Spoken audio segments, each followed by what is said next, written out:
सरकार आश्वासन पाळत नाही, बनवाबनवी करतं आणि सरकार जर बनवाबनवी करत असेल तर गांधीगिरी संपली, आता भगतसिंगगिरी सुरू झालेली आहे।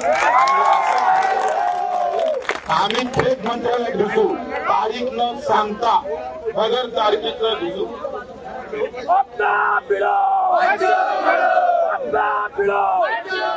काही फरक पडलेला नाही। या समितीच्या ज्याला अध्यक्ष केलं परदेशीला त्यालाच माहित नाही मी अध्यक्ष आहे का म्हणून।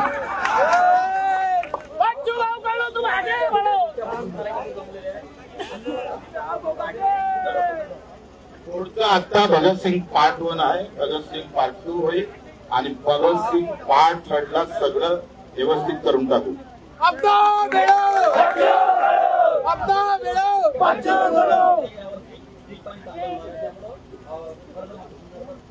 पीक पाणी चांगलं झालं तर ज्वारी 1500 रुपये विकावं लागले, सोयाबीन 3,400 रुपये विकावं लागले। पीक चांगलं झालं, तुरीचे भाव 2000 कमी झाले। हे मुख्यमंत्र्याला माहित नाही, पीक पिकून नाही उत्पन्न आलं पाहिजे ना। खिशात माझ्या शेतकऱ्याच्या पैसे किती आले आणि तुम्ही लुटलं किती? लुटलं तर कर्जमाफी द्यावं लागेल, दिले नाही तर रस्त्यावर फिरू देणार नाही।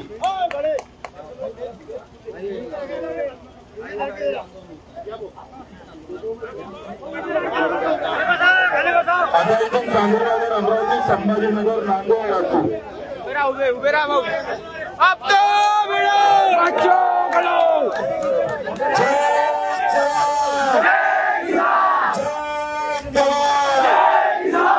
धन्यवाद। खरोखर जय जय शेतकरी। कुरेशी भैया आपका धन्यवाद, बहुत बहुत धन्यवाद। सगळे शेतकरी शेतमजूर म्हणून आपण सर्व धर्म, जाती, पक्ष, पार्टी सगळं बाजूला ठेवून मी शेतकरी आहे असं समजून तुम्ही जे एकत्र झाले त्याबद्दल बक्षिसाचा मानाचा मुद्रा तुम्हाला।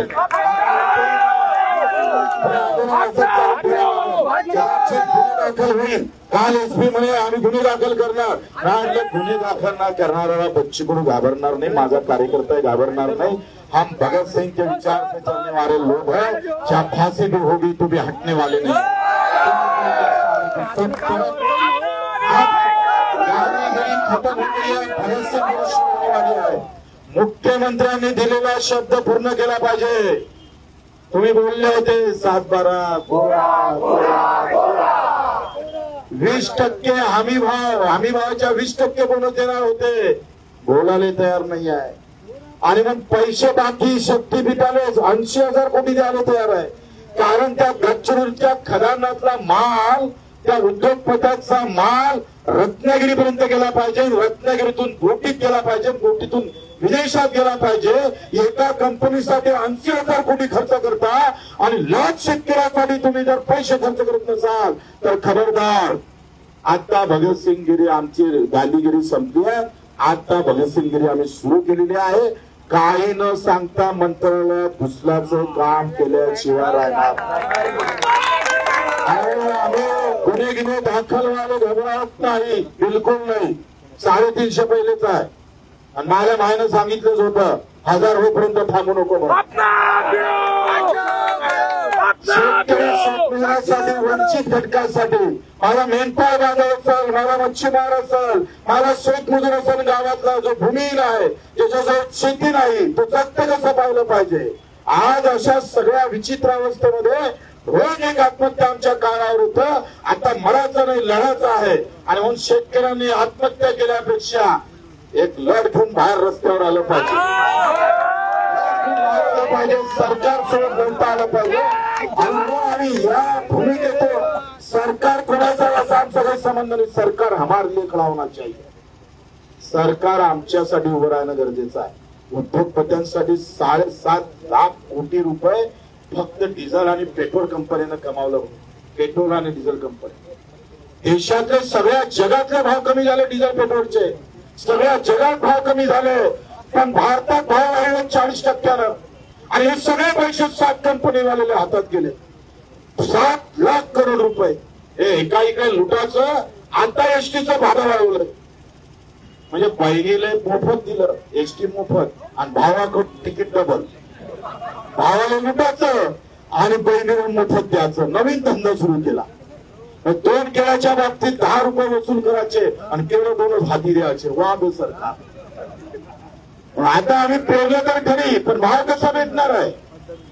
भावाशिवाय शेतकरी जगू शकत नाही. लढाई कर्जमाफीपुरती मर्यादित नाही. येणारी लढाई आम्ही हमी भावाची केल्याशिवाय राहणार नाही. अभी तो शुरुआत हो गई है. ये तो टेलर है, पिक्चर और बाकी है. पिक्चर बाकी है, इससे भी धूमधाम होगा. आणि तुम्ही येण्यानं फार महत्वाचं आहे. मी एकटं येऊन थोडं चक्का जाम करू शकलं असतं. सगळ्या जाती धर्मातल्या पार्टीतल्या लोकांना सांगा का आपापली जात, आपापला धर्म, आपापला पार्टी आपल्या घरी ठेवा. आणि जेव्हा शेतकरी मजूर अडचणीत येईल तेव्हा आम्ही सगळ्या जाती धर्मातले लोक रस्त्यावर आल्याशिवाय राहायला नाही पाहिजे. कारण ही गरिबाची लढाई आहे. 1000 रुपये वाढवले भाऊ दिव्यांगाचे. पैसा कोणाच्या घरी गेले रे? गरीबाच्या घरी गेला. अपन नहीं लड़ते तो फिर 1000 रुपये मिलता था हमारे दिव्यांग भाई. त्याला 2 पाय नाही, हात नाही, डोळे नाही, चलता येत नाही, बोलता येत नाही. त्या दिव्यांगासाठी आंदोलन करावं लागतं. ही अवस्था आहे. हे रामराज्य आहे? हे शिवराज्य आहे का? आज रमे खेडू खेडू आमचा गाव खेड्यातला शेतकरी पाय घासून घासून मेला.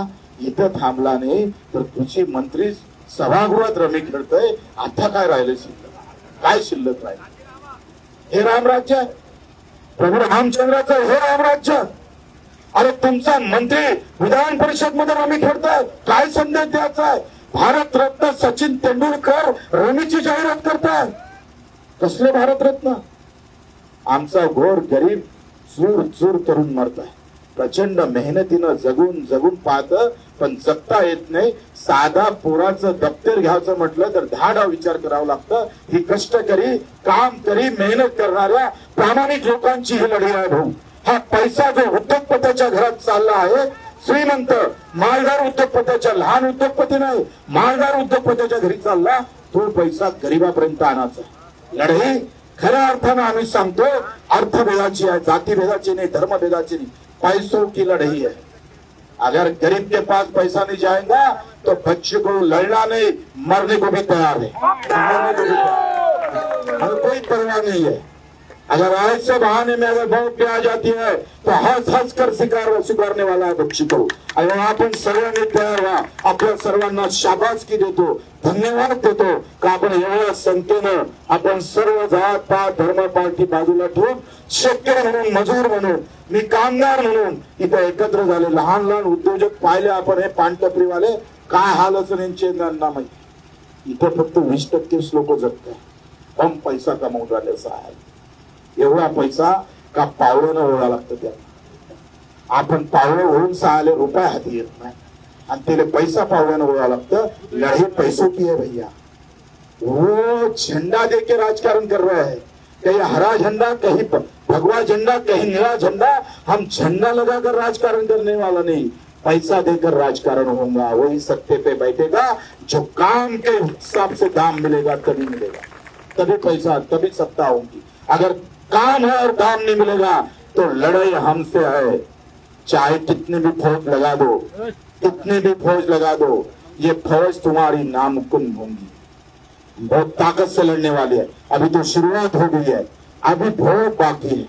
अगला आंदोलन 29 तारीख को यवतमाळ में वसंतराव नाईक इनके समाधि स्तर पर निश्चित होगा. आपण सर्वांनी तयारी आहे? हात वरती करा, दोन्ही हात वरती करा.